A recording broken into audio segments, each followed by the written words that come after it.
जिओ फाउंडेशनचे अध्यक्ष आणि काही कमिटीवरही काम करते. आत्ताच एक नवीन खूप चांगली ओळख झालेली पुण्यामध्ये माझी निर्माण झालेली ओळख हिंदू सेवा महोत्सवाच्या ऑर्गनायझिंग कमिटीची मेंबर, त्याच्याबद्दल खूप छान वाटते मला. याच्यातल्या काही पॉझिटिव्ह गोष्टी आढळलेल्या त्या पण आधी कुशल संघटक म्हणून मी किशोरजींना जाम मांडलं. किशोर यांना संघटन कसं करायचं, कशी कामं करून घ्यायची आणि न दुखवता न चिडता मी एक प्रश्न विचारते, ते एक प्रश्न विचारते, पण अतिशय वेगळं स्वरूप आणि खूप अभिनंदनास्पदच काम किशोरजींचं. धन्यवाद. आपल्यासारखा सपोर्ट असल्यामुळे पण सगळ्यांना कामं करावीशी वाटली आणि माझं पण मी थोडंसं जेवढं जमेल तितकं योगदान दिलं. आणि याच्या मागचे फायनान्सशिवाय काही जमत नाही याच्यात. अशोक गुंदेजांचं पण हे अभिनंदन. आणि भीष्म पितामहाची भूमिका सगळ्यांसाठीच साकारत असलेले आदरणीय कृष्णकुमारजी गोयल, मोठ्याने टाळ्या वाजवायच्या का आपण सगळ्या सोसायटीतर्फे, सगळ्या सोशल वर्कतर्फे जे जे काम चांगलं करते सगळ्यांच्या तर्फे कृष्णकुमारजी मी पण आपल्याला धन्यवाद मानते त्यासाठी. आणि असेच सोबत राहा अशी पण विनंती. याच्यातली पॉझिटिव्ह साईड की कुठल्याही कमिटी मेंबरकडनं कुठला सॅलरी कोणाला मिळत नव्हते, कोणाला TADA नव्हता, कुठलं तुम्हाला अवॉर्ड देऊ, कुठल्या कमिटीवर घेऊ अशी कुठली आश्वासनं नव्हती. पण किती जण याला जुंपले होते आणि मनापासून काम करत होते. अगदी मी स्वतः मला सिनियर सिटीजन म्हणून घ्यायला आवडत नाही, पण इथं सांगते माईकवरती, सिनियर सिटीजन आहे. खूप लांबने यायची मी सुद्धा, जवळजवळ 20 किलोमीटरवर ड्राईव्ह करून यायची. उत्स्फूर्तपणे येत होते. दुपारची भेळ छानपैकी मागवायचे खायला वगैरे. मजा पण आली हे काम करताना. नुसतं काम केलं असं नाही वाटलं, अगदी पिकनिकची मजा आली. नवीन काही ओळखी झाल्या, बरीचशी कॅरेक्टर्स नव्यानी माहिती झाली. हिंदू सेवा महोत्सव आणि ICT माझा फुल फॉर्म अजून पाठ नाही झालं, सो सॉरी. येस, संदीपजी ज्यांचे चेअरमन आहेत त्यांच्या ग्रुपच्या अंडर आम्ही कार्यक्रम ठेवलेला NGOचा, ज्याचे प्रल्हाद राठी सरांची पण खूप मदत झाली.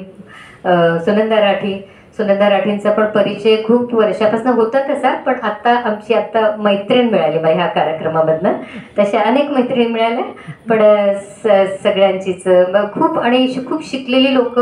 शिकलेलीचा उल्लेख का करते की शिकलेली म्हणजे जनरली ते जॉबमध्ये असतात किंवा त्यांचा उद्योग असतो, पण ते सोडून पण सगळीजण कामं करायला येत होती. हे त्याची हे आणि वैशिष्ट्य या कार्यक्रमाचं. आणि नेगेटिव्हिटी किंवा नकारात्मकता जे काही आहे सगळ्या समाजामध्ये पसरलेली, तर त्याचा नायनाट करण्यासाठी, कमी होण्यासाठी खूप स्तरावर प्रयत्न केले जातात. राजकीय लोकांची भाषणं असतात, पोलीस डिपार्टमेंट आहे, बरेच पण आहे. पण आपल्या हिंदू सेवा HSSFनी जे आखणी केली की अध्यात्माच्या द्वारे लोकांचं मन परिवर्तन करा, हा पण एक चांगला पॉझिटिव्ह प्रयत्न हा. आणि याच्यामध्ये ही जी संकल्पना बेसिकच संपला बहुतेक गुणवंतजींची असेल, धन्यवाद गुणवंतजी, की अध्यात्माद्वारे हा प्रयत्न आपण करूया, असा एक खूप चांगला संदेश सगळ्यांना गेलेला आहे. त्याच्यामध्ये पुढची संकल्पना आहे, माता पिता वंदन, कन्यापूजन. म्हणजे ह्याची इतकी जरुरी आहे. सगळ्यांना आदर असेल नसेल, पण ते घडवून आणून लहान मुलांच्या पण मनात प्रेम, गुरुजनांबद्दल, माता पित्याबद्दल रुजवणं, हे पण एक ह्याद्वारे हे कार्यक्रमाची आखणीच. एकंदरीत 4 दिवसांचे जे प्रोग्राम होते अतिशय सुंदर प्रोग्राम, सगळे कव्हर झालेत विषय त्याच्यामध्ये, ज्याचा इफेक्ट सोसायटीवर होईल अशा रीतीने. वंदन, मृदंग वादन म्हणजे जामच होता 1 नंबरचा. आणि त्याच्यानंतर शिवाजी महाराजांचं. संजयजी, आपण जे पारंपरिक जी नाटकं शिवाजी महाराजांवरती आम्ही ऐकलीत, बघितलीत, त्याच्यामध्ये शेवटचा जो आपण मॉडिफाय करून जो संदेश दिलाय त्या नाटकामध्ये, अगदी सॅल्यूट. म्हणजे शहार येत होते, अंगावरती शहारेच येत होते काठावरती. असे उत्तमत्व प्रोग्रामनी भरलेला हा कार्यक्रम होता कार्यक्रमांनी. त्यानंतर किशोरजींची कन्या, इतकं सुसंस्कृत संस्कार दिलेत मम्मी पप्पांनी, मी म्हणेन. तिच्याद्वारे एक रूपाने एक मोठं व्यक्तिमत्व साकार होणारे, अगदी तो हिराच घडणारे पैलू पाडलेला. किती छोट्या वयात त्यांनी किती म्हणजे वेगवेगळे विविध मुद्दे बघायला मिळाले. ती अगदी सगळ्यांची आई बनून फिरत होती प्रोग्राममध्ये. हे खाल्लं का, हे गरम आहे, हे आत्ता खाऊन घ्या. पुस्तकांचे गठ्ठे उचलत होती, इकडून तिकडं नेत होती. आज नाही आली का ती? आज आली नाही का? ओके, तिचे खूप कौतुक करायला लागेल.